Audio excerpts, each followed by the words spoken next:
I have code P0455, P0456, a large leak, and it's coming from the EVAP pump, also known as the Evaporative System Integrity Monitor, ESIM. I'm going to show you how to replace this EVAP piece. It's pretty small. Once you remove your rear tire, you're going to remove these 3 clips here. 1, 2, 3. And 1 bolt above this clip you'll see later. And then you're going to remove this clip here. Kind of camouflages, so you can't really tell. And right there. These are all the tools you're going to need. Bungee cord, pry bar, extra rivets, 1/4-inch ratchet with a 7mm socket, and the actual part, the EVAP, which usually comes with a O-ring or washer, and a mallet doesn't hurt.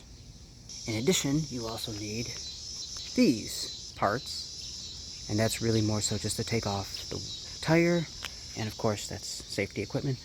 I'll leave these 7 and these 10 pieces in the description below. And if this video helps, please hit the like button and subscribe. And later you can watch me tearing down the old EVAP. It's quite interesting. I'll put that video in the description as well. Let's get started. Start by prying all the rivets or clips on the side. Behind, pop it up, wiggle it back and forth, and start prying that off. Here's a side view. After prying them, you can pull each one out later and reuse them, or put new ones in, which I would suggest to do. One more here to pop out. So just keep pulling it. There you go. See? After removing these 3 clips, let's remove the bolt above. Hard to see on camera, but use a ratchet and a 7mm socket to remove it. Then you're going to get this and this. So let's start with this. Put the pry bar here on top, wiggle it out.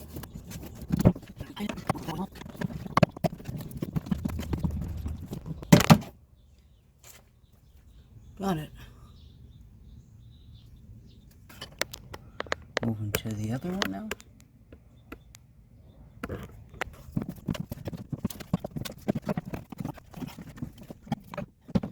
we go. Now grab the fender and peel it back. Might have to pull a little higher up here by the rim.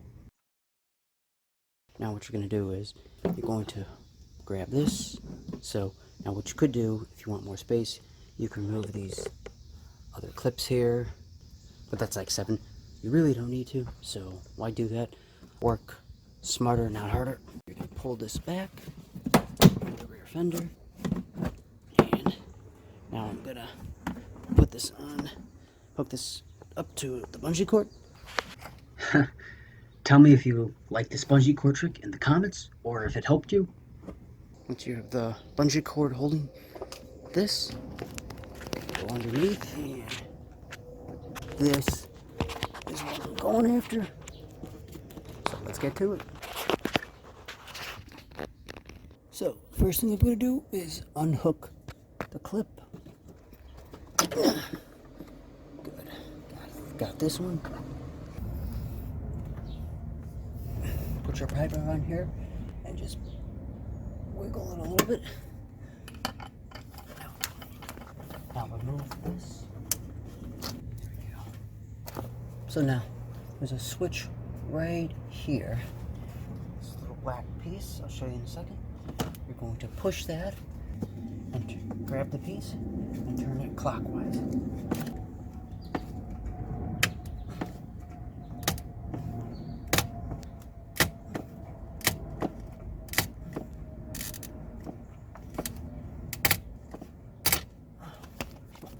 Once it turns, and this where the sensor connector was is 90 degrees, just pull it straight out. I'll tell you some interesting facts about this momentarily, but if this has helped so far, please hit the like button.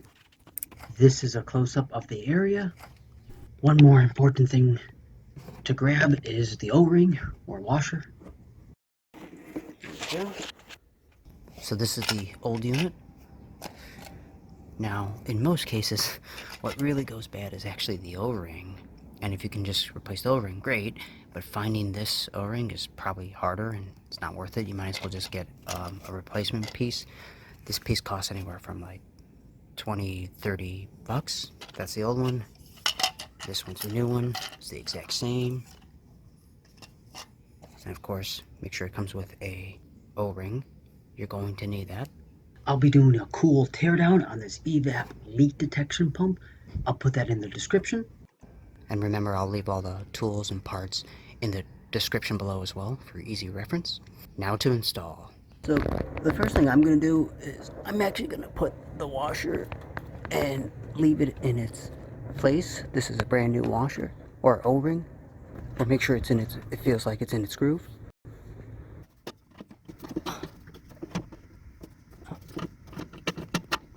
Maneuver that. See right here where the connector is? It's to the right of this piece. That's good. That's how it was when it was taken out. So let's push it in. I'm going to lightly tap on this to kind of get it in place before I muscle it down. Keep turning it. You gotta apply a lot of pressure with your hand.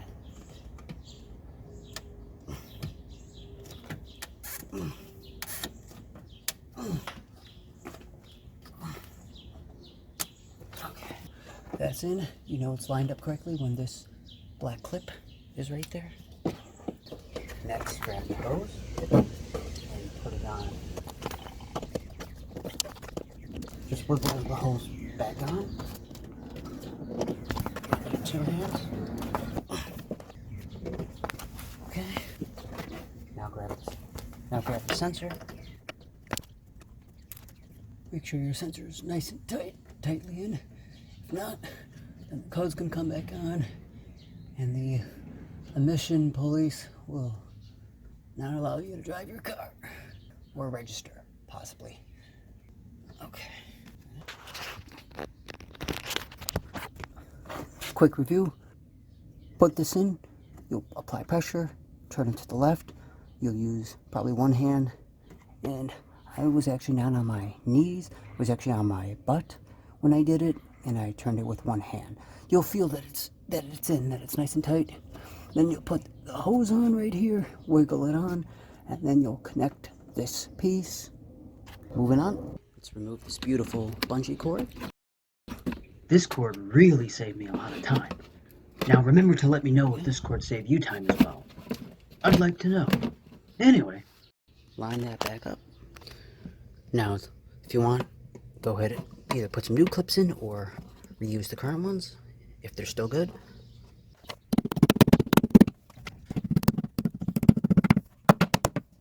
Alright, pull this back and up into place. So you can get any kind of rivets you really want. Just make sure they obviously fit. This is the original one, but see if I can get this one in. There we go. That one's in. Put your 7mm bolt back in. Make sure your fenders are nice and tight, and that you put the clips back in. Put your tire back on, and the code may go off after a little driving, or you may have to clear the codes with an OBD code reader. Simple repair job. Now I'm going to crack open the old EVAP leak detection pump I just took out. You can watch that interesting video. Please subscribe to this channel to see so many more great videos, and like this video if you enjoyed it.